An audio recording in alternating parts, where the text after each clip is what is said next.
Bonjour et bienvenue dans notre classe virtuelle de français, plus spécialement de conjugaison. Aujourd'hui, nous allons travailler sur un troisième temps. On est déjà capable de conjuguer un verbe présent, donc c'est-à-dire un temps qui raconte ce qu'il se passe actuellement. On a aussi travaillé sur le futur, donc un temps qui va parler d'actions qui n'ont pas encore eu lieu et qui se feront plus tard. Aujourd'hui, ce troisième temps, on va parler du passé, d'actions qui se sont déjà déroulées. Est-ce que quelqu'un a une idée de comment s'appelle ce temps ? En effet, il s'appelle l'imparfait. Comme lorsqu'on fait les activités en classe, je vais vous présenter face à vous une série d'étiquettes. Je gagnais, tu vendais, j'apercevais, je jonglais, tu entourais, tu cochais. Par rapport à ces étiquettes, je vais vous demander de bien les regarder et d'arriver à me sortir 2 voire 3 constats. Allez-y, je vous laisse le temps de les regarder. Alors, qu'as-tu pu observer ? En effet, l'ensemble de ces étiquettes commence soit par le pronom personnel « je », soit par le pronom personnel « tu ». Premier constat. Deuxième constat. Le point commun à l'ensemble de ces étiquettes, c'est la terminaison qui revient AIS. Que l'on soit sur le pronom personnel je ou le pronom personnel tu, on a la même terminaison qui revient.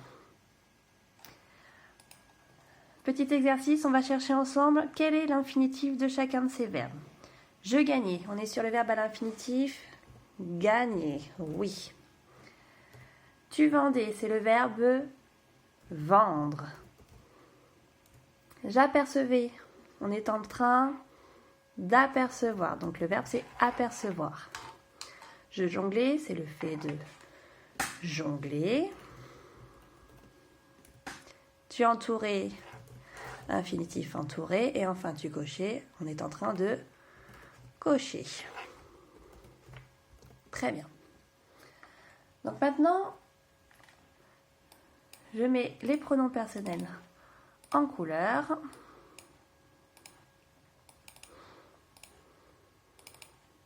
Et je vais te demander de regarder, toi, le verbe à l'infinitif et le verbe à l'intérieur de mes verbes.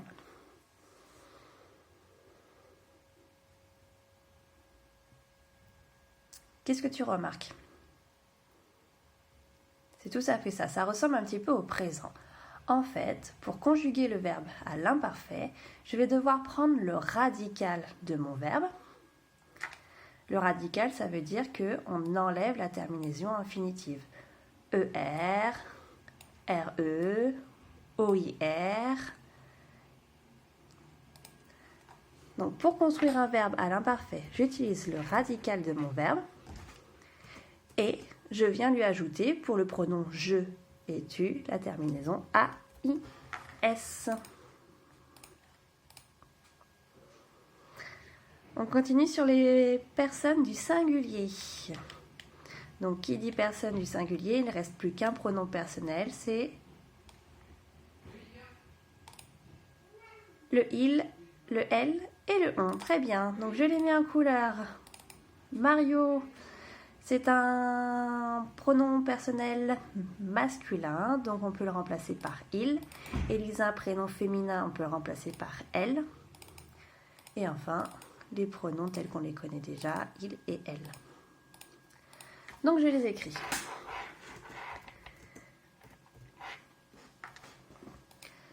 Quel est le point commun à l'ensemble de ces étiquettes ? On descendait, Mario réparait, Elisa sifflait, il réglait, elle improvisait, il mettait.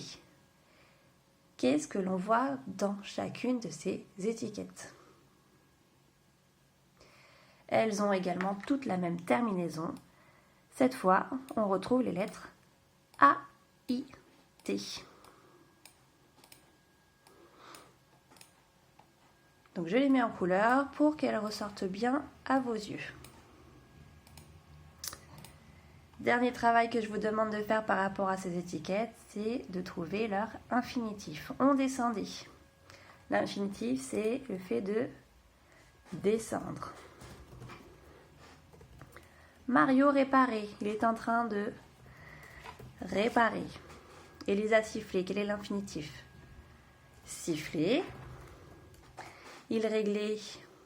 C'est l'infinitif régler. Elle improvisait. On est en train de improviser.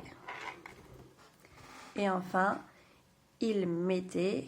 Il est en train de mettre.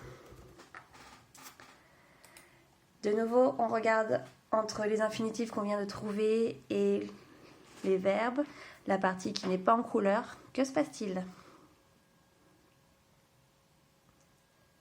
Comme les pronoms précédents, en effet, on retrouve que le radical de mon verbe, auquel je suis venue ajouter la terminaison de l'imparfait qui, avec la troisième personne du singulier, est AIT.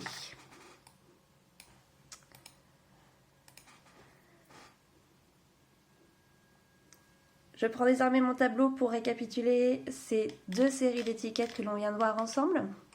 Donc voilà ma leçon sur l'imparfait. Aujourd'hui, on a vu les personnes du singulier. Quelles étaient les terminaisons qui étaient communes aux pronoms personnels je et tu? Oui, on a vu qu'elles se terminaient par les lettres A, I, S. Tandis que ma dernière série d'étiquettes, il, elle et on, c'était les lettres A, I, T.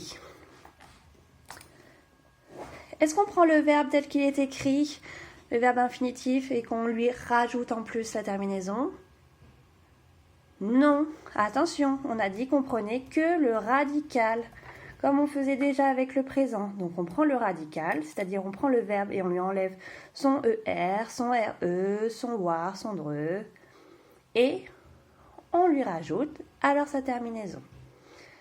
On fait l'exemple avec le verbe toucher pour les pronoms personnels que l'on vient de travailler. Je touchais, AIS.